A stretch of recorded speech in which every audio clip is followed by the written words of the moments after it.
গত কয়েক বছর ধরে আমরা দেখছি যে সিঙ্গেল ইউজ প্লাস্টিক কিছুতেই কলকাতায় আমরা বন্ধ করতে পারছি না।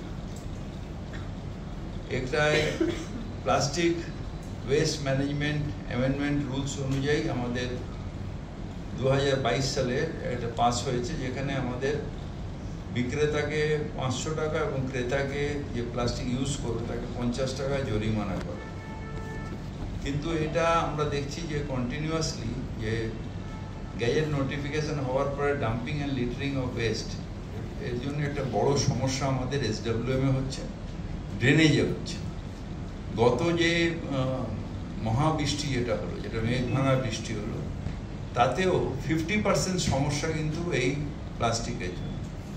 কলকাতায় যে জল জমে তারও 50% সমস্যা হচ্ছে এই প্লাস্টিকের। যেখানে আমাদের ড্রেনেজ অত্যন্ত ভালো, সেখানেও মাঝে মাঝে দেখা যায় যে জল জমে রয়েছে।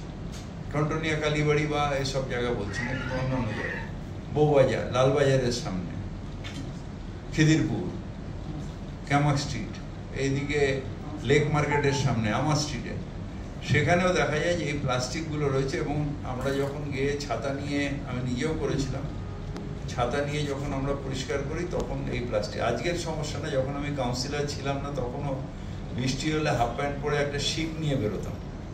সেই শিক নিয়ে এগুলো এরকম ওই এর মধ্যে দিয়ে আমাদের ওই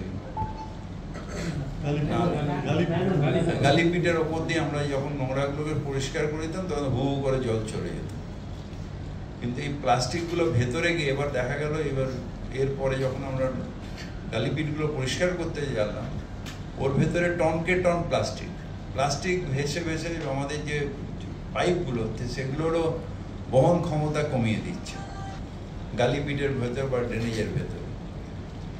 তো সেইগুলোর জন্য আমরা একটা অ্যাপিল করছি যে এনভায়রনমেন্ট ডিপার্টমেন্টকে, যে এই ক্ষমতাটা পুলিশকে দেওয়া। কারণ কর্পোরেশনের পক্ষে গিয়ে ফাইন আদায় করা এটা একটা অসম্ভব হয়ে যাচ্ছে। তার কারণ আমাদের কাছে যে পুলিশিং পাওয়ার নেই, কাউকে কেস দেওয়ার ক্ষমতা নেই, কারোর এগেনস্টে প্রসিডিং করার ক্ষমতা নেই, কাউকে ধরে আটকানোর ক্ষমতা নেই। সুতরাং এটা যদি পুলিশিং হয়, আমার মনে হয় যে এই সিঙ্গেল ইউজ প্লাস্টিক এটা বন্ধ হয়ে যাবে।